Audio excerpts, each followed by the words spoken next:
Boa noite a quem está entrando. Aldrin, Prey. Ah, Mônica Bressan, monarquista. Quinta no café, sexta na cerveja. Na verdade, cerveja é sábado. Tô esperando o Eduardo entrar. Boa noite. O Eduardo tá demorando um pouquinho, vamos ver. Ave Império.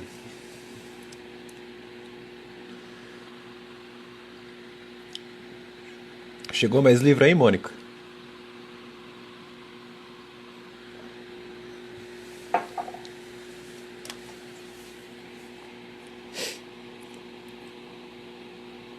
Buenas.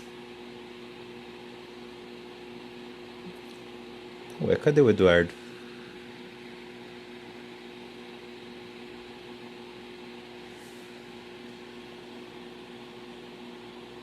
Deixa eu.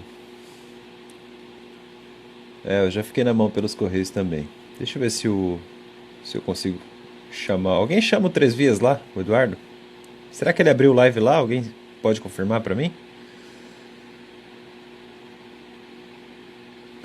Às vezes os dois abriram lives e fica essa bagunça.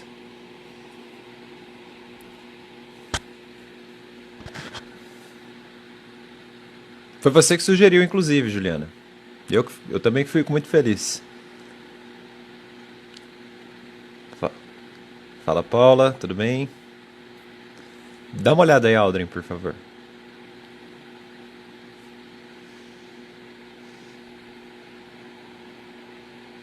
Boa noite.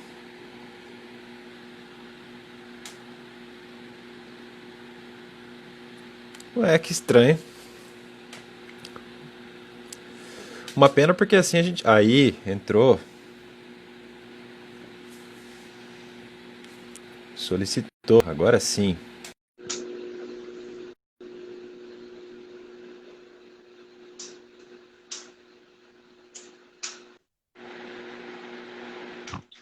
Boa Tchau. noite.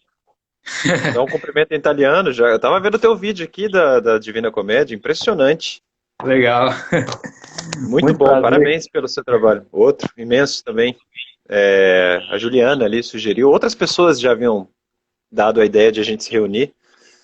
Eu já tinha essa vontade anteriormente e nunca fui atrás, né? E aí acabou acontecendo. Tudo bem? Tudo jóia, Marcelo. Um prazer estar aqui conversando com você aqui. Já acompanho seu canal lá desde antes. Já tem um bom tempo, já acho que são um ano, 2 anos, não sei. Faz muito tempo. Desde o início eu estou lá acompanhando, vendo os vídeos de direito, né, as coisas comentando. Aliás, desde o vídeo em que você falou sobre Miguel Reale, acho que é esse o vídeo o primeiro que eu assisti. Muito bom lá o conteúdo, gosto bastante de sempre acompanhar lá e ver as novidades. Até porque eu sou da área do direito também, né? Então tem as atualizações com os informativos, né? Alguma coisa assim, eu gosto bastante. E agora nós vamos Eu, falar aqui sobre clássicos. eu desconfiei que você tinha formação jurídica, porque eu já reparei que tem uns livros ali do lado, eu acho que é do seu lado direito, uns livros do Damásio. Aí eu falei, esse cara é do direito.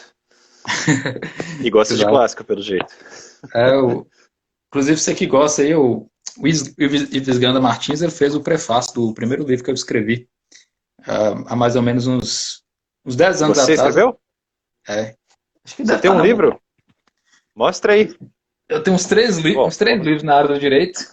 vamos Então, fazer um merchan então. olha Deixa o eu pegar o marketing meu aí. aqui. Pera Aqui, lá, ó. deixa eu pegar. Pera aí.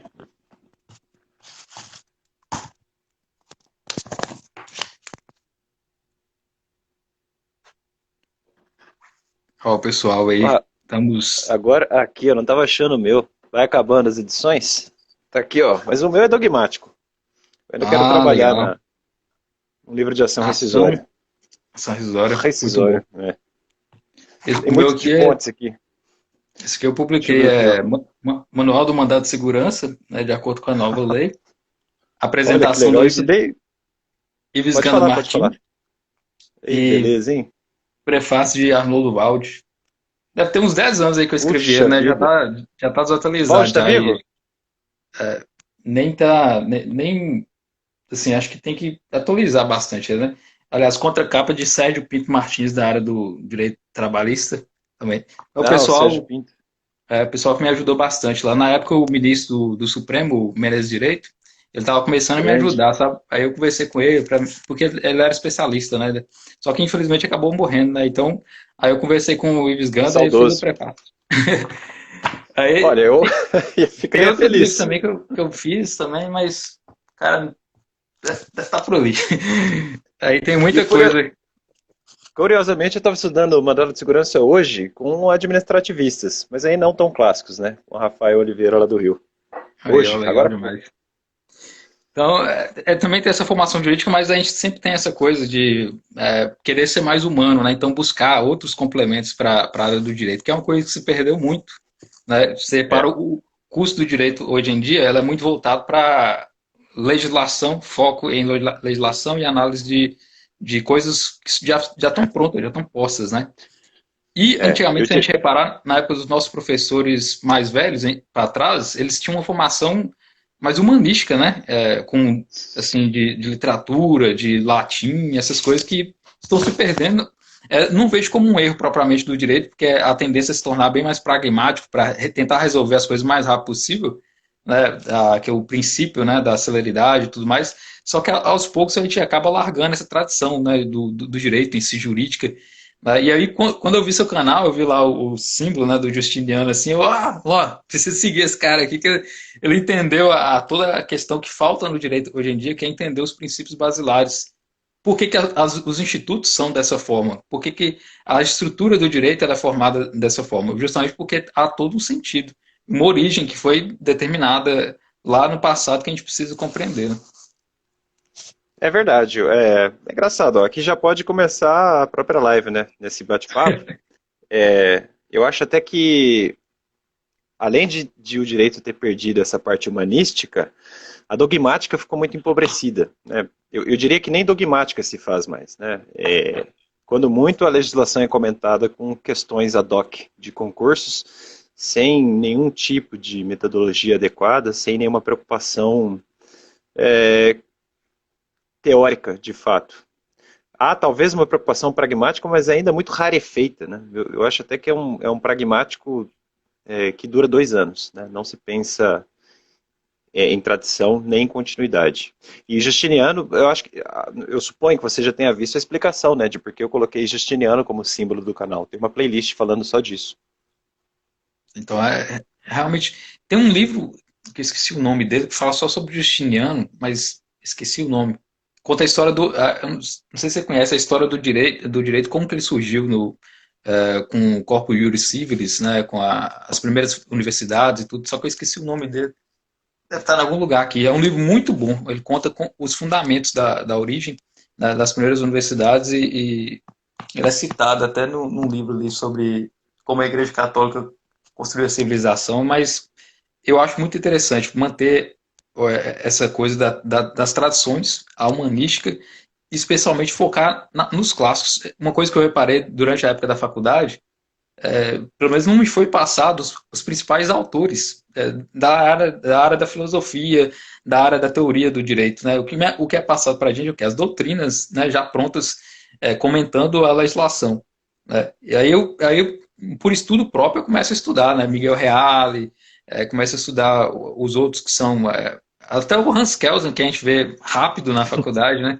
Então é importante a gente estudar nas bases também, né? Antes de começar essa nossa conversa, eu estava pensando, eu passava um café ali na cozinha, eu pensava, eu acho que a gente tem que definir o que é um clássico, né? Isso não só no direito. E aí eu me lembro que uma moça me disse assim, clássico é aquilo que não morreu, é aquilo que resistiu ao tempo. Você concorda com essa definição? E disso a gente pode Agora, partir pode se alongar na conversa. falando agora de uma coisa, né? Lá no canal lá do Três Vias Estudos Clássicos, eu já fiz uma playlist. Lá tem 5 vídeos só sobre o que é um clássico. E lá Ah, é. eu analisei o que cada um dos grandes autores que tratam sobre o que é clássico falam. Então, aí é um grande diálogo, até para definir o que é clássico. Há um clássicos dos debates sobre clássico. E aí o conceito mais antigo é o do Saint-Beuve, né, do século XIX. E lá ele fala que clássico é o que é basicamente, pode-se dizer assim, conduzido, né, por um determinado grupo de apaixonados sobre determinada obra. Né? As pessoas colocam, ah, não, clássico é uma pessoa é um livro que perdurou ao longo do tempo. Sim, perdura ao longo do tempo, mas é necessário que exista um grupo de pessoas, ou pelo menos uma classe determinada de pessoas que queira que aquele livro seja repetidamente estudado e analisado com o passar do tempo. Se essas pessoas não reaviverem isso, o clássico ele deixa de existir, né? Ele deixa de ser clássico propriamente. Então o clássico ele não é clássico eternamente, né? Ele é clássico durante um determinado tempo. Aí tem, por exemplo, a Divina Comédia, né? Quando surgiu a obra da Divina Comédia, de Dante Alighieri, foi aclamado, foi lido, né, foi copiado ao longo do tempo, né, nos manuscritos já medievais. Né, depois surgiu a imprensa, o Renascimento, meio que foi abandonado. Então ficou quase 200, 300 anos sem as pessoas comentarem, sem falarem nada sobre Dante Alighieri. Imagina, né, hoje é um dia um clássico, uma obra assim que é lida e relida em universidades e comentada e tudo mais, e ficou quase 200 anos sem ser comentada como sendo um clássico. Então, aí lá no século XIX, início do século XIX, é que voltou a ser estudado, né? E o clássico tem muito disso na história ao longo do tempo, até chegar aos clássicos que a gente conhece hoje como sendo clássicos, é uma luta intensa para definir se aquela obra seria clássica ou não. Né? O próprio Homero também, né? Embora ele tenha sido escrito lá nos primórdios, né, da Grécia Antiga, ficou quase 1000 anos, assim, praticamente 500 anos mais ou menos, sem ser lido e relido. Né? Durante um bom tempo da Idade Média, as obras mais lidas eram do Boécio, as obras propriamente voltadas para a igreja, e Homero só voltou a ser lido mais ou menos ali por volta de 1200, mais ou menos, as cópias dos manuscritos de Homero e com o Renascimento depois. Então você vê que o clássico ele passa pelo tempo, apesar de tudo, e aí surgem pessoas que vão lá e retomam aquela obra para definir ela como sendo uma obra clássica e dizem, né, essa obra tem que ser lida novamente, essa obra precisa ser lida apesar do tempo que se passou e tudo mais. Então um conceito que eu gosto, justamente isso, clássico é uma obra que perdura ao longo do tempo e que normalmente ela é reacendida, né, por um grupo de pessoas, um grupo de apaixonados por aquela obra determinada. Aí vem o grande debate, né, sobre quais são as características do clássico, o que define necessariamente um clássico enquanto característica dele propriamente, e isso é um longo debate. Né, o clássico em si, para definir, para dizer que ele é um clássico propriamente, né, envolve justamente a questão do tempo, a questão da possibilidade de ler e reler várias vezes aquela obra e mesmo assim adquirir informações, né, adquirir coisas novas que você pode ter. O exemplo, né, que a pessoa lê uma obra quando ela tem, sei lá, 15 anos, e quando ela vai ler com uns 40, 50 anos, ela lê a mesma obra e consegue extrair novas coisas, né? Isso é um diferencial dos clássicos, é um elemento em comum. É diferente, por exemplo, do que o Mortimer Adler coloca, né, como sendo os good books, né, os bons livros, que você basta ler só uma vez e você já compreende, né, todo o enredo daquela história. Então, os livros bons normalmente são voltados para o entretenimento. São o que a gente conhece como. Vou dar um exemplo, é como se fosse assistir um filme, né? Você assiste o filme, gosta do filme, beleza, ele não vai mudar necessariamente sua vida. Raros filmes que vão te trazer alguma coisa que vai mudar a sua vida e tal. Então, um livro de entretenimento é nesse sentido. Você se diverte com ele, lê e pronto. Você não vai se levar alguma coisa, vai ter algum melhoramento psicológico, intelectual. Com o clássico, não. Com o clássico, quanto mais você lê, mais você se aprimora, porque aquela obra foi feita, né, de uma forma que os elementos que ela tem são tão encantadores, tão potenciais, que ela te proporciona, seja pela estética, seja pela forma escrita, te proporciona alguma coisa boa. Então, essa é uma ideia geral dos clássicos que eu tenho. Né? Apesar de meu canal só tratar de clássicos, né, obras ou coisas da vida intelectual, né, definir clássico é uma coisa difícil de ser feita. Né? Então, eu costumo dizer que é uma coisa que surgiu mais no século XIX, né? Porque surgiu novas publicações, os livros estavam sendo mais fáceis de serem publicados ao longo do tempo, né? E aí começou a surgir as primeiras listas de livros, né? Tipo, existem determinadas obras que todo mundo deveria ler, né? Porque naquela época do século XIX já estava já com um grande número de publicações. Acho que era mais ou menos 2 milhões, mais ou menos 1 milhão de publicações por ano. Então as pessoas já começaram a listar e a falar, existem tais livros que devem ser lidos por todos. E aí, desde então, do século XIX em diante, começou essa cultura de formar uma base, né, para currículo ou base de livros que devem ser lidos antes de morrer, pode-se dizer assim, né, livros que são imprescindíveis para a cultura, para a formação humana, né, e tudo.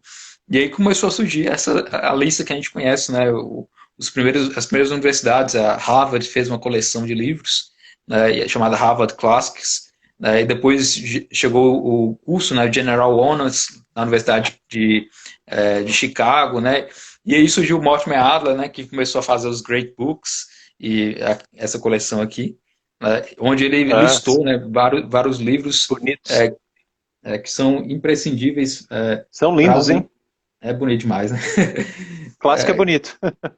E aí eles fez essa coleção para divulgar para as pessoas, para popularizar, né? Por causa da Primeira Guerra Mundial, da Segunda Guerra Mundial, tinha aquele clima, né, de que o mundo ia acabar, que a guerra iria destruir tudo, né? Depois com a bomba atômica aí que o pessoal começou a pensar mais ainda, né? Falar, o ser humano consegue destruir cidades, então a gente tem que preservar os clássicos. E aí surgiu dentro desse clima, né, de que a humanidade pode se autodestruir, a ideia de montar os great books, antes que nós nos destruímos, pelo menos vamos salvar os clássicos. E aí gerou toda essa coisa de fazer listas e clássicos. E aí o que a gente conhece hoje, né, como sendo clássico, é toda essa construção dos últimos 2 séculos, né, de lutas, né, e agora, quando a gente vê essa situação agora do mundo, a gente percebe o quanto a gente é frágil, né, quanto o ser humano é destrutível, é muito fácil, né, então a gente tem que sempre preservar os clássicos, porque as próximas gerações precisam, né, conhecer o que foi melhor produzido, assim, em termos de literatura, de filosofia, de obras que devem ser preservadas, né, pela humanidade. Você falou uma coisa interessante, eu nunca havia pensado nisso. Eu tinha na cabeça essa ideia segundo a qual o clássico resiste ao tempo, o que não é de todo incorreta, com as suas colocações aí pertinentes. Mas você falou uma coisa interessante, que é a paixão que os leitores de clássicos têm em perpetuar a ideia, justamente com essa preocupação humanitária, digamos assim, não é? Sabe quem tá... O Senra, um amigo meu, falou, esse aí não é aquele papel de parede da Amazon. Um abraço, Senra. E aí, sabe quem está em vias de se tornar um clássico? Eu acho que ele já é, mas ele se encaminha a isso. O Mário Ferreira dos Santos. Você É falou verdade. todas essas Está coisas, sendo eu lembrei dele. resgatado, né? Está sendo resgatado. E existe uma preocupação muito grande com isso, não é? A ideia de resgatá-lo e de. E esses apaixonados, eles têm uma atitude mais ou menos assim: pelo amor de Deus, vocês precisam conhecer esse sujeito. Eu acho que essa é a Exatamente. postura. E talvez com os nossos canais a gente tenha essa preocupação mesmo, né? Eu tenho um pouco disso com 2 autores, talvez 3. O próprio Mário, né, não posso deixar de fora. O Miguel Reale, que tem essa coisa do filme. Eu acho que há livros dele que eu já li mais de 2 vezes, e aí cada leitura é como aquilo do filme, mas com novos detalhes, sabe? E quando você se torna um leitor mais amadurecido também, a carga se torna imediatamente diferente daquilo que você lê. E também o terceiro nome seria o Pontes, né? Pontes de Miranda. Está aqui uma das obras dele, ó, o Tratado das Ações, que eu também tenho, eu às vezes resenho, mas é tanta informação do Pontes que eu me perco. É muita coisa. E aí, esses dias eu fiz uma enquete no canal assim, olha, de algum modo, né, o resenha já te ajudou, já te influenciou, no bom sentido, né, sem querer ser pedante. E a maioria das respostas acabou me deixando muito satisfeito. Que foi mais ou menos assim, olha, eu voltei não, eu entendi a importância do clássico. Eu tenho um colega processualista que fala mais ou menos assim, panela velha faz comida boa, doutrina velha também. E é engraçado, na graduação, todo mundo tem uma praia, digamos assim, né? Uma matéria, um recorte que você fica bem, né? Todo mundo tem isso. Pelo menos quem faz uma faculdade minimamente bem feita. E quem tem uma boa bagagem, lê o clássico. certamente. Eu não tenho dúvida. Isso para ficar em dogmática, né? A gente pode extravasar para um campo que eu me sinto mais. Para um que eu me sinto até à vontade, outro que eu não sou tão à vontade assim, mas que você é um expert. O primeiro é a literatura. Tá aqui o Aldrin, que é um grande amigo, e a gente conversa acho que todo dia. E o segundo é a literatura, que infelizmente eu tenho uma defasagem. É uma falha minha. Eu reconheço que é uma falha minha, mas eu acho que a gente não tem tempo para tudo, né? Tem que ir devagar. Exatamente, e até porque Pode falar. existe muita coisa, muito conhecimento, né, para ser adquirido. Normalmente a gente foca numa área, como diz, né, o Cestilândia, né, a gente deve focar numa área para ser a área profissional, para ser a área de estudo mais aprofundado e complementa com as outras. Então, essa universalidade do conhecimento com foco em uma matéria faz com que ela se torne mais apropriada ainda, né? Por exemplo, um cara que, sei lá, ele é juiz, promotor, alguma coisa assim do tipo. Se ele tem uma boa base humanística, sem dúvida nenhuma, as peças, tudo que ele fizer vai ser muito mais bem produzido. Né? Até mesmo a postura, o jeito da conduta da pessoa presencialmente, né? É bem diferente quando você conhece uma pessoa que é mais instruída nas áreas da humanística, né?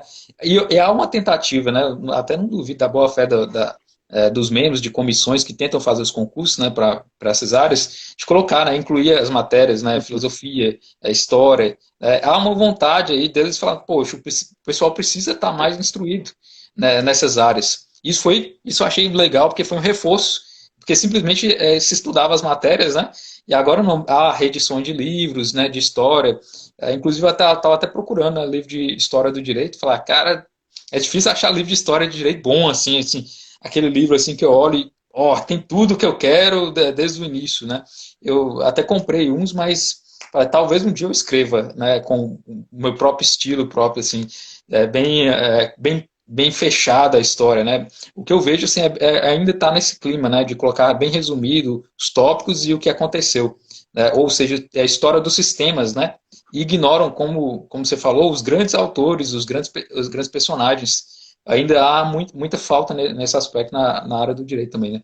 E com relação a essa a questão dos apaixonados, é exatamente isso mesmo. Mário Ferreira é um exemplo de pessoas que estão resgatando e, inconscientemente, com o passar do tempo, depois dessa geração aqui, com a próxima geração, provavelmente a próxima geração vai colher já os frutos. Encontra site, encontra vídeo, encontra coisas e fala, pô, esse cara é um clássico, porque a geração anterior, né, dos meus pais, meus avós, já liam e já recomendavam.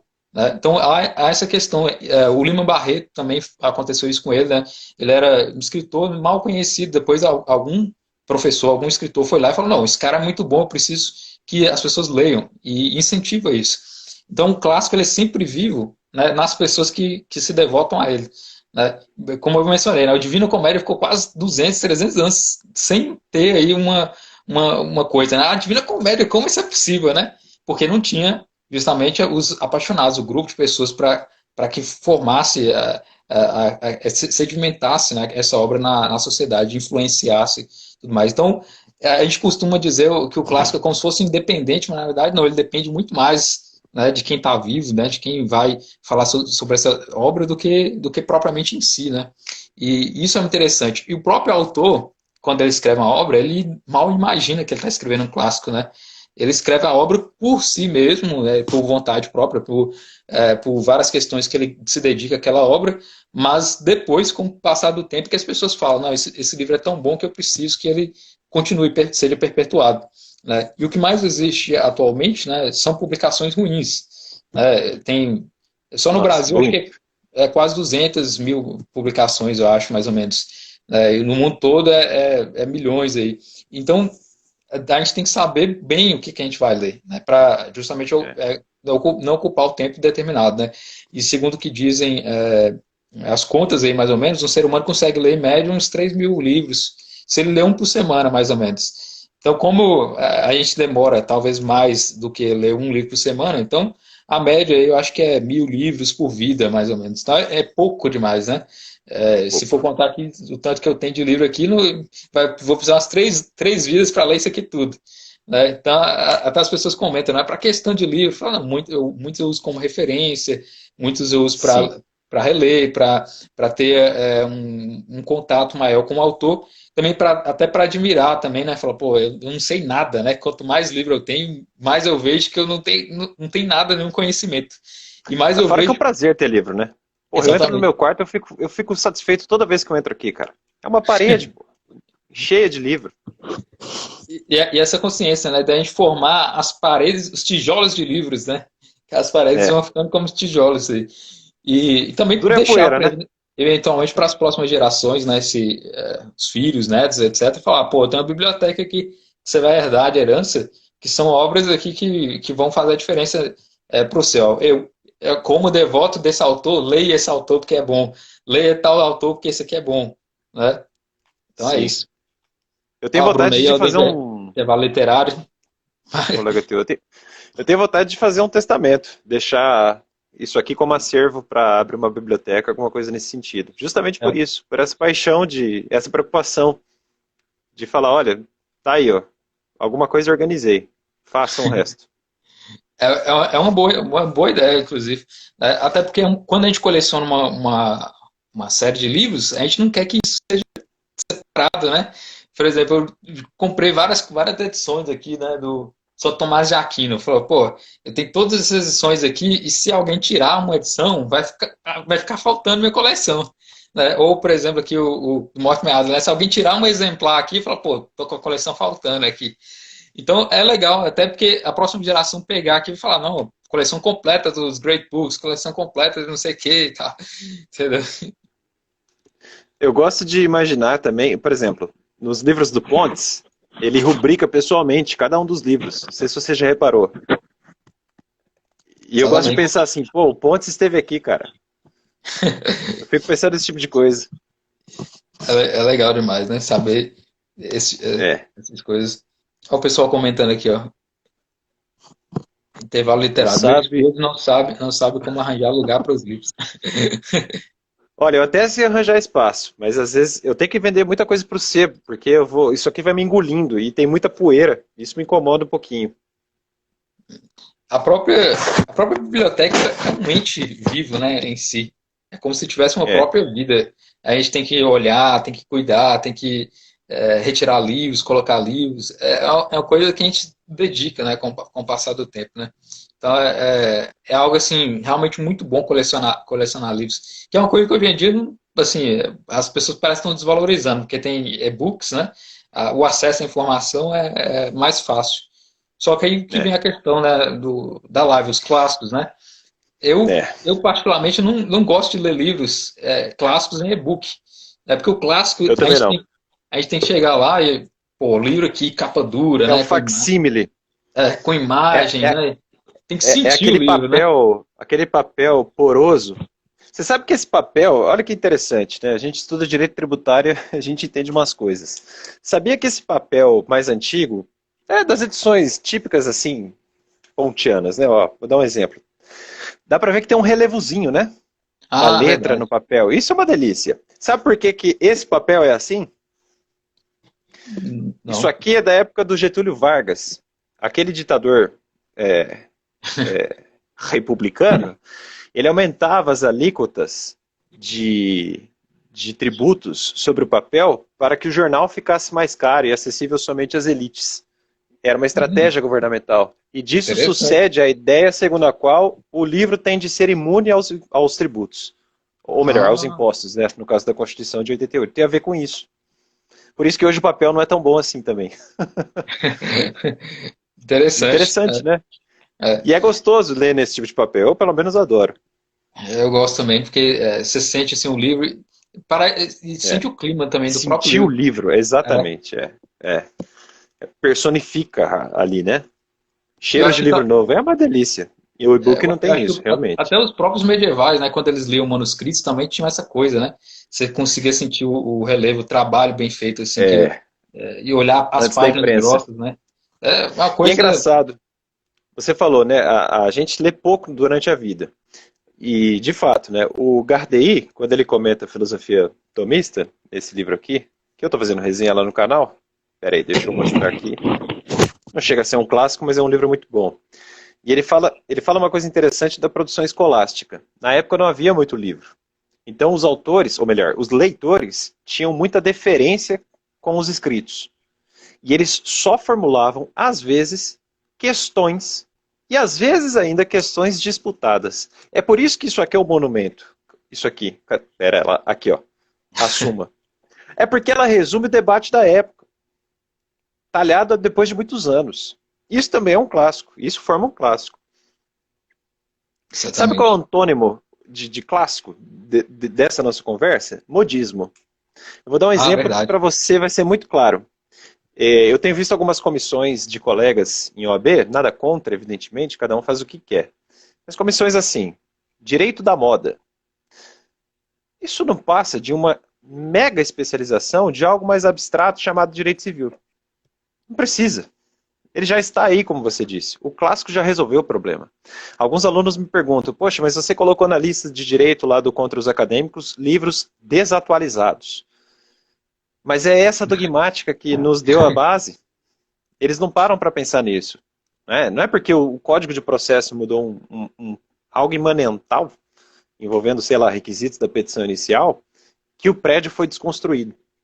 É isso que é difícil, talvez, mostrar para o aluno também. E eu estou falando aqui só de dogmática jurídica. A gente pode ir ainda, como eu falei, para a literatura, né? Você já foi, e tem a parte filosófica também, onde há muito modismo, não é? É verdade. É uma questão toda do direito, a estrutura, né? A estrutura ela é sempre mantida. Por mais que o tempo passe, né? A mesma estrutura, por exemplo, do direito canônico da época medieval a gente vê hoje. Né? A questão das penas, né? A questão da proporcionalidade também já vem um pouco dessa época também.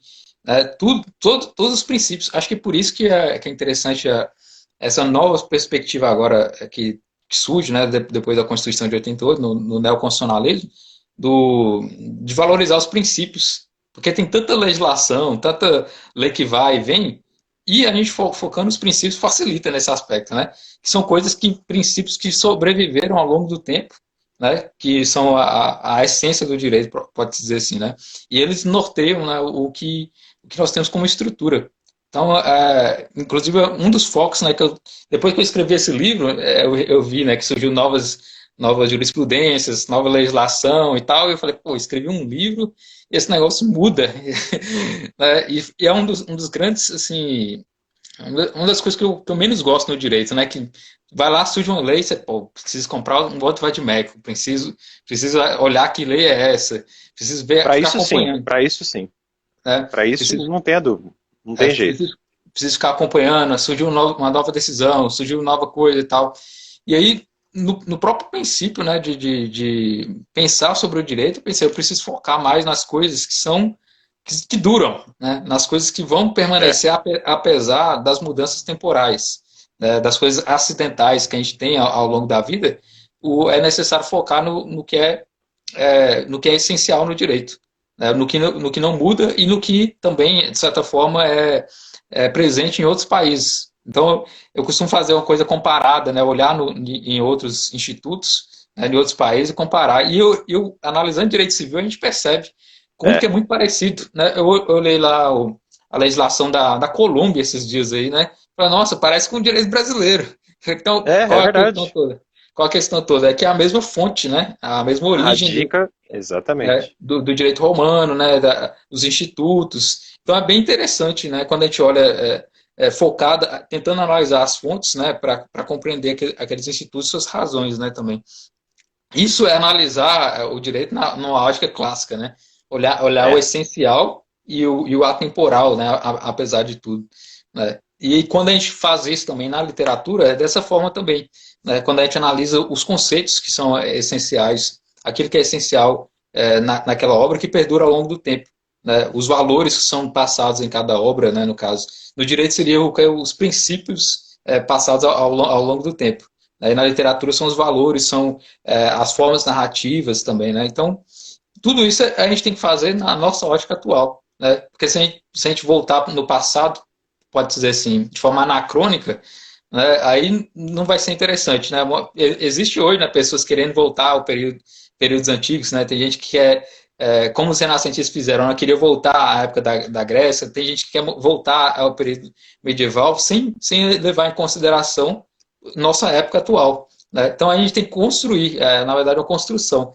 Pegar o que é bom, né, do passado. Renascer, né? Não é nascer. Exatamente. Pegar o que é bom do passado, moldar isso, né, aproveitar isso e passar para a próxima geração, né, com o passar do tempo. Essa é uma grande noção aí dos clássicos, né, por assim dizer. Realmente, sem dúvida nenhuma. Eu estava pensando aqui enquanto você falava. Infelizmente me fugiu o raciocínio, mas isso da legislação comparada é muito interessante, né? Se você pensar o termo obrigação no ordenamento brasileiro, vai ser idêntico no ordenamento colombiano, que vai ser idêntico no ordenamento argentino, que vai ser Exatamente. idêntico no venezuelano e assim por diante. E tudo isso radica das fontes latinas, né? Assim como as próprias línguas, né? Que a gente compara tanto, mas as Sim. línguas, né? Toda a origem do latim e tal. E aí com direito é a mesma coisa também. Isso é algo assim, fascinante, facilita muito a vida, né? Quando a gente quer analisar. Eu tive um caso mesmo que eu tive que analisar um caso do direito japonês. Então eu falei, bom, né, vamos lá, vou analisar a legislação japonesa.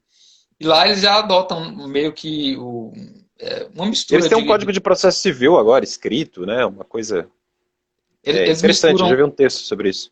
eles misturam o civil law com o common law, é bem parecido, É, né? Então, é verdade. quando a gente analisa as legislações, especialmente o civil law, né, é bem parecido com o Brasil, a gente vê as fontes. Então, é muito bom ver assim, presenciar, né, e analisar o que é essencial no direito. Isso não só na questão pragmática da profissão também, mas também no sentido de melhorar a gente com instrução, né? Pô, é tão interessante saber as origens, né, dos institutos, ou saber como era aplicado, né, ao longo do tempo, e como que pode ser aplicado atualmente, o que pode ser colhido.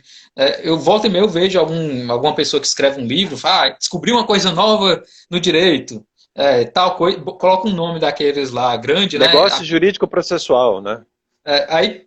Exatamente. Antigo pra caramba. Quando você vê, na verdade, aquilo já existia, né? Ele só pôs outro nome e inovou, né? É. Um exemplo clássico também, né, que tem os coaches, né? Atualmente os coaches fazem isso. Alguns coaches, né? Não, Você não, vai arrumar briga aí. não vou generalizar com os coaches, mas vou dar um exemplo, né?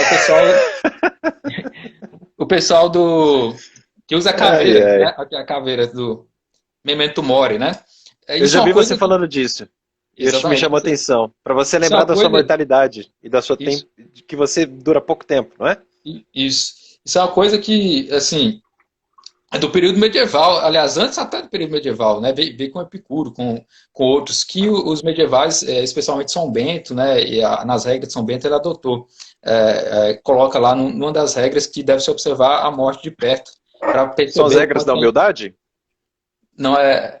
Nas regras mesmo de São Bento, tá ali em algum lugar. Acho que é Uhum. o capítulo 8 sobre as várias regras que ele coloca. E ele fala que tem a morte diante Interessante. de si. Né? E aí sempre foi costume dos beneditinos colocar uma caveira em cima da mesa. Para sempre quando ele está estudando, ele perceber: meu tempo é limitado, eu preciso fazer o mais rápido possível, porque eu sei que a morte se aproxima. E aí o que os coaches atualmente fazem? Já até alguns conhecidos meus fizeram curso de coach. Ah, você vai morrer, tem que aproveitar o tempo. Fizeram uma pulseira, É a mesma coisa. fizeram uma pulseira assim escrito, você vai morrer, lembre-se disso. Aí fala, pô, Memento Mori, né, da época medieval, com o mesmo nome, com os nomes diferentes, mas o princípio é o mesmo, né? E o problema é que a pessoa acha que inovou, né, que criou aquilo, né? Na verdade não, já existe há muito tempo. Né? Então, a gente tem que sempre pensar nisso, né? A gente nasce atualmente, mas a gente não cria as coisas. Né? Muita coisa, a grande parte das coisas já foram criadas, ou alguém já falou alguma coisa sobre aquilo. Para inovar mesmo alguma coisa, a gente vai ter que, como diz lá no meu canal, né? Subir nos ombros de gigantes. Né? Isso. Que é a grandiosa frase aí que é atribuída a Isaac Newton, mas que é uma frase que ele pegou do período medieval também. Então, Isaac Newton deu uma de coach aí. Ele pegou a frase, né, de um escritor medieval, né, e essa frase já era Deu uma de bastante comum. coach. É, ele, Interessante. ele pegou essa frase porque ele viu no manuscrito, né, o Metalogicon, que trata sobre lógica. E lá o autor fala que era comum, né, e entre os medievais, né, escolásticos especialmente, adotar esse princípio, né, nos ombros de gigantes. E aí tem até na Catedral de Chartres, né, lá tem várias imagens do, dos evangelistas, né, os quatro evangelhos, e em cima os quatro profetas do Antigo Testamento, aliás, embaixo os quatro profetas, em cima os quatro evangelistas, para mostrar que a imagem, né, que eles estão no ombro de gigantes. Então a ideia toda também em relação aos clássicos é essa, né? A gente percebeu o quanto que a gente é pequeno e com a leitura das obras clássicas a gente vai subir no gigante até a gente chegar no É, ombro. Quando a gente chega no ombro, a gente consegue ver um pouquinho acima do que o próprio gigante viu. Se a gente é. deu bem, se a gente chegou naquele topo, pode-se dizer assim. Então, uma das belezas do clássico é essa, que eles vão te fornecer a base para você construir ao longo do tempo, né? E depois você conseguir ver um pouquinho mais acima, um pouquinho além do que o próprio clássico viu, né? Na própria ciência também é assim, né? Uhum. A gente não constrói ciência sem analisar o que os outros autores falaram antes da gente, né? Porque as pessoas colocam, né? Ah, mas os cientistas inovam, criam coisas, mas eles não fazem tudo do zero, né? Eles sempre pegam o que É. já foi feito, analisam, fazem todo o experimento para comprovações e depois apresentam alguma nova tese, né? E tem aquilo que eu sempre falo isso no canal, né? Um protestante chamado William Lane Craig, ele fala assim, tá, legal, ciência, bacana, mas nenhum cientista da democracia ocidental me provou que o nazismo é errado. Exato. É a questão Eu moral, percebo que né? tudo isso que você, exatamente, tudo isso que você está falando, eu tenho percebido, quanto mais eu estudo filosofia grega, mais eu consigo entender esse tipo de coisa. E ainda que, ó, pouquinho, hein, tô engatinhando. Exatamente. Você vê que as questões morais também, assim como a ciência pressupõe elementos anteriores, né? A moral também tem toda uma linha, né, de raciocínio que precisa ser analisada, né? Antes de ser, tomar suas próprias conclusões, né? O problema é que hoje em dia, né, muitas pessoas querem formar sua própria moral sem analisar o passado. Eu já vi gente Sim. querendo falar assim, eu quero refutar, é, como diz na internet, né, de forma superficial, a pessoa fala, vou refutar a existência de Refutar, Deus, né? Fala, pô, né? você não leu mal leu São Tomás de Aquino, mal leu o que os outros falaram É. antes, né, sobre esse tema. Existe aí mais de 2000 anos para tratar sobre esse tema específico. Então, se o E cara é uma já discussão quer, nivelada por baixo, né? exatamente, se a pessoa A quer, discussão não é se existe ou não, a discussão é, será que é possível racionalmente dizer que é razoável acreditar que existe, que Deus existe? Essa é a discussão. exatamente, Para dar um exemplo. e aí o problema é o quê? Ao invés da pessoa procurar as bases para entender todos os raciocínios anteriores, ela acha que criou aquilo, a ideia dela do nada, né? Só que na verdade já está preconcebido.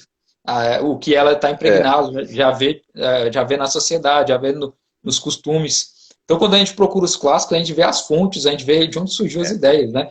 E quando a gente vê uma ideia, uma ideia que a gente tem, a gente vai e olha e fala, pô, essa ideia aqui surgiu nessa época, né? Um exemplo claro, né? Os três poderes, né? Do Montesquieu lá, né? Tal. Na verdade, ele existiu com Aristóteles, outra forma de conceber isso, mas a gente está lá estudando lá os códigos, né? Analisando tudo. O direito, né? Dessa forma, é dividido: poder judiciário, poder executivo, poder legislativo. E aí a pessoa não procura saber a fonte disso. É. Qual a ideia, qual a origem, por que é assim? Né? Quais fontes? Vai ver lá o nome lá, Montesquieu, resumo, e não procura ler a obra do Montesquieu para saber o fundamento, né, disso. Simplesmente ela E, acata aquilo, né? e mesmo entre os renascentistas, Locke previu a divisão de poderes, não é? Para dar Também, um exatamente. exemplo. Para dar um É, exemplo. a ideia, a ideia da redução, né, do poder, né, estatal, ou pelo menos controle, né, pode dizer assim. Então você vê que existe muito isso. As pessoas não procuram conhecer suas bases antes de proferir opiniões, antes de dizer alguma coisa na internet, né? Outro exemplo que eu posso dar também, São os inteligentinhos, como eu gosto de colocar. E é, eles acham que eles estão falando uma genialidade, né? exatamente isso que é o pior, né? A pessoa fala, não, eu estou falando tal coisa, fala, poxa, você não pesquisou o negócio. É. É o sujeito É, que quer criticar. Esses dias eu vi uma moça falando, Platão é machista. Se você chegar na Grécia Antiga com esse conceito, eles não vão te entender. que é machista? É, Como eles não assim, né? conseguem. Que é isso? Exatamente. Agora tem uma nova, que é o eurocentrismo, que não pode usar filosofia grega, entendeu? Porque é Ah, tem grego. muito Não. disso. Tem que É, vir do Brasil. Aí você fala, pô, Mário Ferreira dos Santos. Ah, mas veja bem, ele copiou, entendeu? Eles nunca é, aceitam que aquilo é bom e pronto. Me fala uma civilização ocidental que tenha sido formada com base em outra filosofia. exatamente, né? Você vê que isso é uma coisa interessante, reconhecer, né, os princípios, e é justamente que a gente chega nos gregos, né?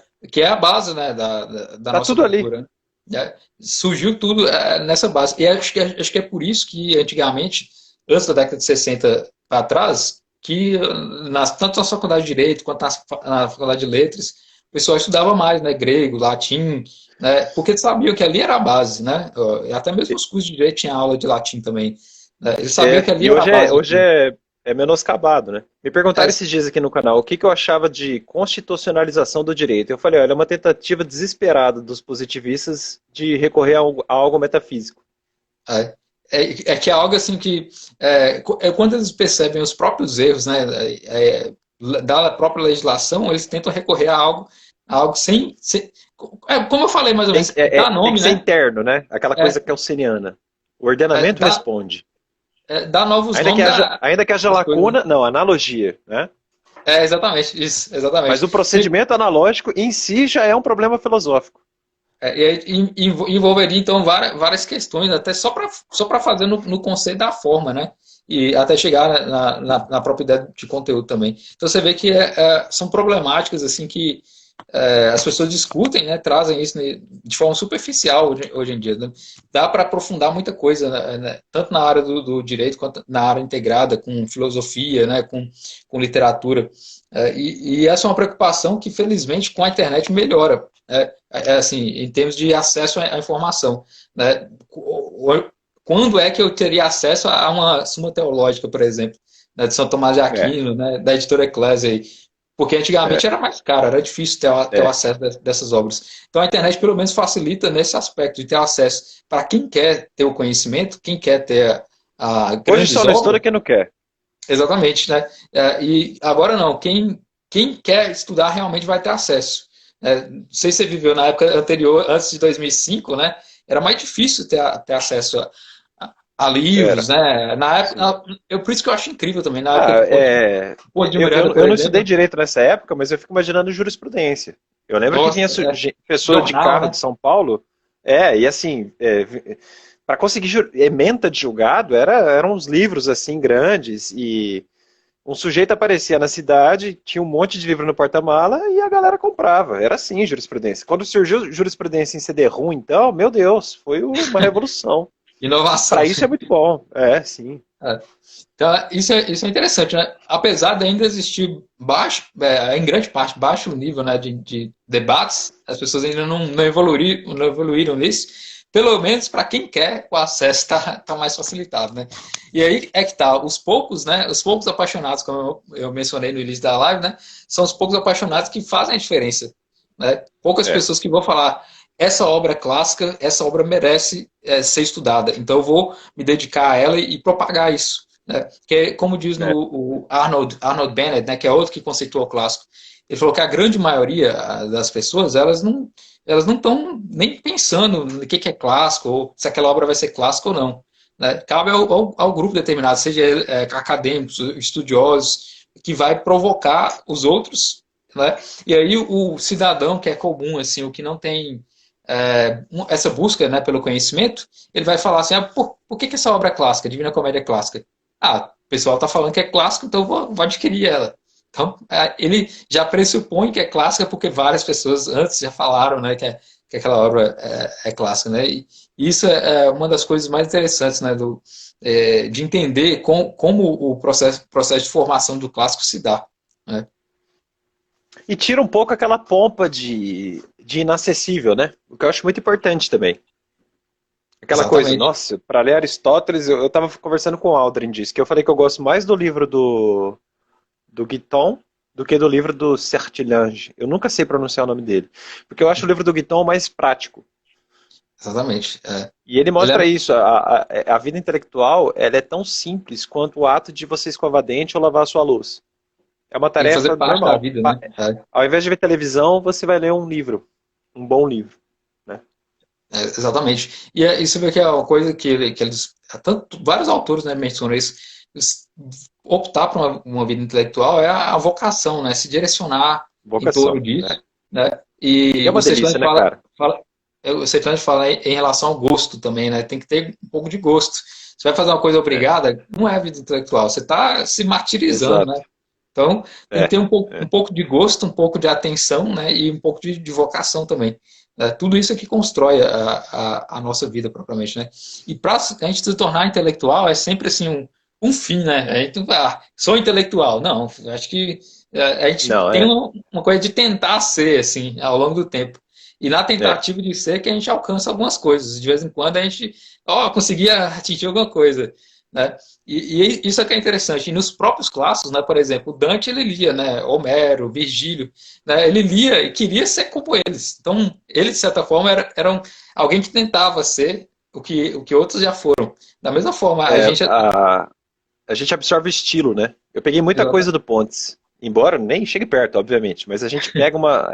Teve um tempo que eu estava escrevendo, eu tentava deixar os textos até os parágrafos assim alinhados, igual o Pontes de Miranda deixa.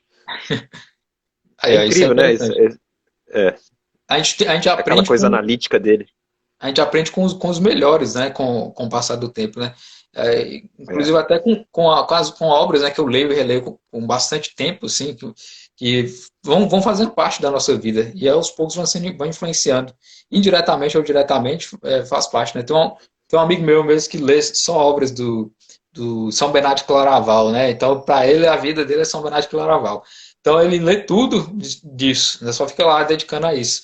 E aí, quando você pergunta uma coisa para ele fala, não, aí isso eu não sei, mas segundo São Bernardo de Claraval, tal, tal, tal, tal, tal. Então, ele já fala a resposta dele com base no que São Bernardo de Claraval fala. Então, isso é Nossa, é muito interessante, faz específico, parte da né? vida dele, né? Tô começando a ficar assim com o Tomás. Tudo pra mim agora é, não, Tomismo diz tal coisa. Tá? É interessante, porque a gente começa a ver as coisas com uma ótica, né, determinada. É. Com relação a um autor que a gente admira demais, a gente conhece a vida dele, né? Eu faço muito isso com Tolkien, né? Que eu gosto bastante também, né? Para quem não conhece, eu Tem também uma tenho uma aluna que página, ama o Tolkien, a tem uma Andressa. página que Mas ela é chama apaixonada. Tolkien, chama Tolkien Brasil, para quem não conhece, tem essa página lá que eu Você tem? administro. É, É mesmo? Olha, segredos aqui, que legal. já tá com quase 90 mil seguidores lá já. É uma página bem. 90 mil seguidores? Tem um grupo no Face também que tem uns 35 mil lá. Bastante. Não é um clássico Divulga a propriamente, gente né? lá, porra. Pode divulgar lá. É, Não, tô lá eu brincando, falo imagina. mais do Tolkien especificamente, que não é um clássico, mas eu gosto bastante de estudar e eu analiso a vida dele. Ah, eu acho que ele é um clássico. Eu não entendo nada, mas eu acho que ele é um clássico. O cara inventou língua, pô. Exatamente. Aí, Impressionante. por analisar tanto a história da vida dele, eu sempre vejo os períodos, né, do século XX sobre a ótica do Tolkien. Então, quando alguém falar em 1919, eu falo, nessa época o Tolkien estava na casa dele, fazendo tal coisa, teve tal perspectiva, né? Então, Eu a já gente ouvi olha falar, o autor, né, de acordo com a obra, né? eu já ouvi E falar, eu também tenho de um acordo com amigo a que vida gosta dele. muito. Desculpa te interromper, mas é uma curiosidade. Eu tenho um amigo que fala que lendo O Senhor dos Anéis, ele sente, em alguns momentos, ele fala, pô, o Tolkien nessa hora ele estava ouvindo bomba em Londres, na Segunda Guerra. Você sente isso também? Só por curiosidade. Depende do capítulo. Na verdade, cada capítulo ele escreveu na época, né, da guerra, na Segunda Guerra Mundial, É.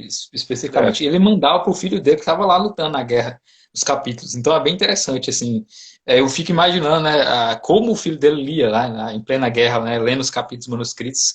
É uma coisa emocionante, assim. Você vê o autor ou com outras É óticas, impressionante. para além Impressionante. para além da própria obra, do conteúdo, você analisar a obra também com um aspecto biográfico também, ou com outros aspectos que ampliam o seu conhecimento naquela obra, é uma coisa demais. Né? Quando eu leio, por É. exemplo, São Tomás de Aquino, eu fico imaginando, assim, tipo, um monge, né, lá no mosteiro dele, lá escrevendo, né, raciocinando. Né? Outras Eu vezes eu também. imagino os debates, né, várias pessoas, um As monte de quests, pessoas. né? As questões É, disputadas. isso. Eles brigando, A gente entre tem que aspas. utilizar o imaginário também para É. fazer com que aquela obra tenha um significado para além da letra em si, né? E É. isso eu acho que talvez seja o mais importante também em torno dos clássicos. né, dá um significado, dá um valor para aquela obra. Né? Se determinada pessoa não valoriza, não dá significado para essa obra, por que a Divina Comédia é um clássico? Por que a Divina Comédia tem que ser lida? Porque pessoas dão significado para essa obra, dão valor para essa obra. Né? E acho que o essencial, uma das coisas mais essenciais da vida do ser humano é o valor, né? Eu preciso preservar isso, porque isso é E algo não é benéfico, monetário, né? é algo que eu Não tem considero valor como financeiro. sendo inestimável, exatamente, né? O valor É sem. inestimável, essa é a palavra. É. Então, É, um dos centros, né, dos clássicos são isso, né? só para fechar, Eduardo, tá faltando poucos minutos, tá? Coisa de 5 minutos. Eu sei que o Instagram vai fechar Vai a cortar. gente e aí a gente se reúne num outro dia com outra pauta. Só para fechar mesmo, me veio um raciocínio. Eu lendo Gardei, eu já vi essa história no Michel Villet também. Tomás de Aquino rezava um dia à tarde e quando ele escrevia ainda a terceira parte da Suma Teológica, ele falou: chega, eu não vou mais escrever. Porque ele disse que teve uma visão da Exatamente. grandiosidade de Deus e pensou: o que eu escrevi é palha. E isso me trouxe assim, quando eu li isso pela primeira vez, eu pensei: putz, cara, isso traz um soco na cara assim, seja humilde. Porque se Tomás pensou que aquilo da suma dele, se ele ousou pensar isso, quem sou eu, não é?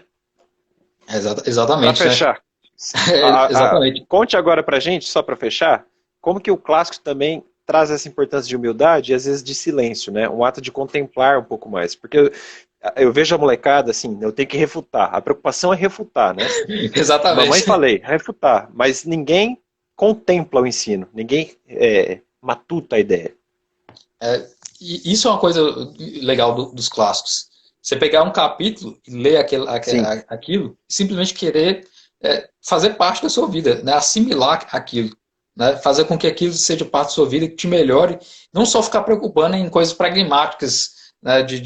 Preciso responder tal objetivamente tal coisa. Não, simplesmente olhar, pô, esse cara aqui escreveu tão bem, de uma forma tão interessante, quase como se fosse uma arte, né, para ser admirada. A gente vê o quanto que ele foi técnico, o quanto que ele foi o suficientemente bem escrito por si mesmo, né? Então isso dos valores do clássico é esse, né? Essa contemplação, essa leitura de admiração em torno do autor, né? Tá terminando, falta 2 minutos. não, eu acho que foi muito prazeroso essa conversa. O Aldrin falou ali, passou muito rápido. Eu também acho que passou muito rápido. Eu não vi passar. Eu só olhei por cautela o relógio. E Também, para mim foi um prazer imenso. Acho que a gente tem que se encontrar mais vezes e até, com quem sabe, certeza. ler livros, né? Eu vou ler Chesterton com o Aldrin, por que não? A gente não pode ler alguma coisa, não é? Aí é legal, Chestnut é uma obra magnífica, né? Um grande autor aí, gosto bastante também. Então é isso, né? Sabe o que eu queria discutir com você, agora que eu estou estudando bioética? Depois eu te conto mais sobre isso, mas eu tenho acompanhado os seus vídeos de ciência e religião. Muito Ah, bons. legal. Aliás, por favor, Três Vias, canal Três Vias, corram lá se inscrever no canal dele. Aí, ó, e siga também o Resenha Florense, que é É, muito bom lá. obrigado. Fico lisonjeado com o seu comentário. Então é isso aí, Tá né? certo, Eduardo? Bom, Então, então boa a gente vai noite. se despedir aqui. Boa noite a todos. Eduardo, desculpa a mudança repentina de horário, tá? Foi um Então, tudo bem. imprevisto. Tá certo? Boa noite a todos. Até Boa mais. Eu vou noite a subir o todos. vídeo no YouTube, tem problema? Não, Você se sem problema. incomoda? Pode ficar tranquilo. Beleza, então. Joia. Pode. Um abração. Tchau, tchau. Boa noite.